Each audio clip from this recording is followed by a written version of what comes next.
Antiraciste en France. Elle a commencé son combat dans l'affaire Dreyfus. C'est une organisation de référence qui a maintenant des sections à l'international. Elle a l'habitude, donc depuis des dizaines et des dizaines d'années, de mêler le combat d'opinion, l'éducation populaire et le combat judiciaire. On s'est retrouvés ensemble au procès contre Robert Ménard et puis dans beaucoup d'autres procès contre l'extrême droite. Elle a le droit d'être partie civile aussi dans l'apologie de crimes contre l'humanité. Donc elle s'est retrouvée aussi dans des procès contre des gens qui considéraient que la Shoah était un détail de l'histoire de la Seconde Guerre mondiale. Et elle s'est confrontée avec nous à des sanctions judiciaires trop faibles. Mais il y a une question que je voudrais poser, ça n'a rien à voir finalement avec l'objet presque du sujet, mais quand même, les partis civils, nous avons souvent accepté, et la Ligue des droits de l'homme en premier, puisqu'elle nous a précédés, on a souvent accepté de n'obtenir que 1 franc de dommages et intérêts. Et aujourd'hui, 1 euro de dommages et intérêts, en pensant qu'il fallait juste une sanction symbolique des auteurs de la discrimination. Et donc, quelque part, est-ce qu'on n'a pas, nous, contribué à l'idée que le seul fait d'être condamné pour un acte raciste suffirait, peu importe la nature de la peine qui serait prononcée ou de la réparation qui serait réclamée. Est-ce que, puisque je prends le relais de Laurent Sabatier qui dit « Vous-même, association antiraciste, vous avez votre part de responsabilité dans l'incurie de la justice contre le racisme. Qu'est-ce que vous avez fait de mal ?» Et je me dis, est-ce que, et on a souvent eu ce débat avec Dominique Tricot, avec d'autres, est-ce qu'on n'a pas fait du mal pendant tant d'années à ne réclamer qu'1 franc symbolique de réparation aux personnes qui étaient condamnées? Merci, bonne question, mais peut-être que ça a dit quelque chose du rapport à l'argent qu'ont les associations et les associations antiracistes en France, contrairement à d'autres pays. Bon. Après, c'est vrai qu'il nous est toujours paru important que le droit se disant, la condamnation l'emportait sur l'évaluation de la réparation. Donc, effectivement, l'euro symbolique, c'est quand même 6,5 fois plus que le franc symbolique. Donc, on progresse, mais c'est certainement pas suffisant.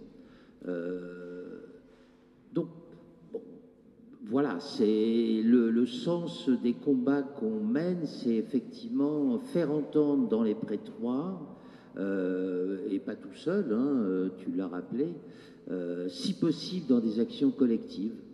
C'est toujours le sens, effectivement, des combats de la Ligue des droits de l'homme. Donc, dans des actions collectives, faire entendre devant les prétoires ce qui est absolument insupportable dans le cas de discrimination, surtout venant de la part d'élus, car ça porte atteinte aux valeurs fondamentales de la République. Et certainement, puisque le thème est inéligibilité, c'est un mot assez difficile. J'ai entendu beaucoup savonner sur le mot, donc bien choisi. En tout cas, ça nous permet de travailler la diction. Et en tout cas, sur la question de l'inéligibilité, et ça a été rappelé, il y a quand même 2 candidats qui sont mis en examen et qui se présentent à la magistrature suprême. Bon, ça interroge. Je trouve, mais la question de l'inéligibilité, ça a été rappelé, elle ne peut pas être en droit introduite automatiquement. Elle doit être effectivement prononcée, et donc il faudrait certainement qu'il y ait une réflexion et il y ait une loi qui précise peut-être, qui encadre peut-être un peu mieux cette question de quand et comment peut s'appliquer une peine d'inéligibilité, et notamment sur des faits qui sont commis par des élus. Plus largement, je voudrais revenir un petit peu sur cette question. On ne va pas demander aux tribunaux de nous débarrasser du Front National. C'est un combat politique, c'est un combat culturel. Il faut qu'on le mène. C'est clair j'allais dire, on n'est pas sûr de le gagner. Moi, je suis sûr de le gagner pour moi, mais collectivement, on peut parfois s'inquiéter quand on voit comment se diffusent auprès d'autres élus les idées, les tentations de provocation et les supports des provocations à caractère discriminatoire que peuvent porter des élus, notamment des élus des Républicains. Donc, c'est vraiment un combat qui est à mener, et je retiens l'analogie qui a été faite au combat des femmes. Il y a 40 ans, les violences faites aux femmes, ça paraissait quasi normal. Enfin bon, si elles font chier, on tape. Hein, il y avait quelque chose comme ça qui paraissait même, il n'y avait pas de quoi en parler.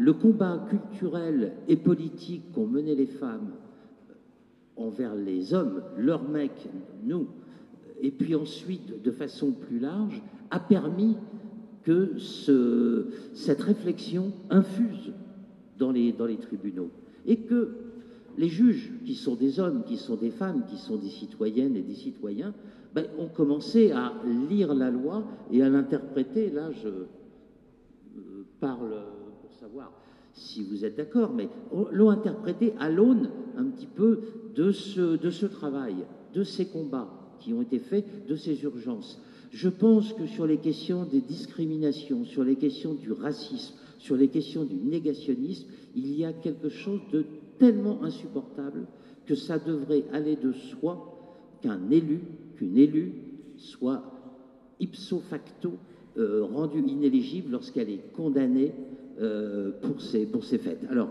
ça a été rappelé par des avocats. Moi, je ne suis ni avocat, ni magistrat, ni juriste. Donc, voilà, j'ai la légèreté du propos et je n'ai pas la contrainte de la précision. Mais en tout cas, ça a été dit. On voit bien que pour rendre des décisions sur les discriminations, c'est parfois très, très compliqué. Et donc, peut-être qu'il y a un travail qui serait à faire avec le législateur. J'ai entendu hier soir, en tout cas, qu'au moins 2 candidats proposent effectivement de s'attaquer à cette question. Jean-Luc Mélenchon d'abord, et puis je crois Benoît Hamon aussi l'a évoqué. Je pense que c'est important. On ne va pas rester avec cette situation quasi délétère avec laquelle on est, où on a encore une fois 2 candidats qui pérorent sur la moralité, sur les choses comme ça, et qui sont eux-mêmes mis en examen. C'est absolument insupportable. Et tout ça, avec donc les questions effectivement sociales, les questions économiques, font aussi le lit du Front National. Alors, les combats à mener contre le Front National, on est tout à fait d'accord, on en a mené ensemble. C'est aussi dans les prétoires qu'il faut les mener. On les mène dans les prétoires, mais si on va dans les prétoires, c'est bien pour faire écho, que ce soit dans la presse, que ce soit sur les réseaux sociaux, de dire qu'effectivement, on va les chasser partout où c'est possible. Partout où c'est possible. On ne va pas les laisser respirer quand on le peut. Hein. C'est ça qu'il faut qu'on se mette en tête. Alors, c'est vrai que des fois, c'est compliqué. C'est vrai qu'on se fait retoquer. Et Ménard nous a eu plusieurs fois par des dispositifs de défense, voilà, que lui permet le droit, mais simplement on reste vigilant et dès qu'il se met en faute, il faut qu'on tacle. Le ministère public, il va falloir aussi le convaincre, parce qu'il n'est pas forcément de notre côté. On voit très bien la position qu'il a prise lorsqu'il y a eu le procès sur les actes discriminatoires des policiers sur les récépissés, le contrôle aux faciès.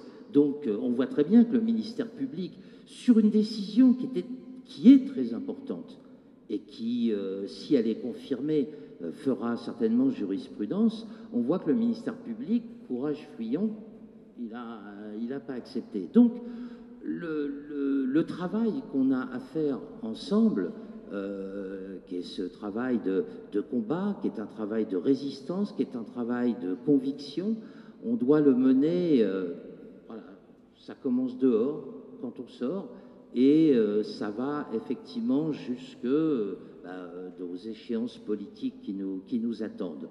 Donc je dirais, on a du pain sur la planche, et puis je vois que l'heure avance, donc je préfère laisser la parole pour le débat.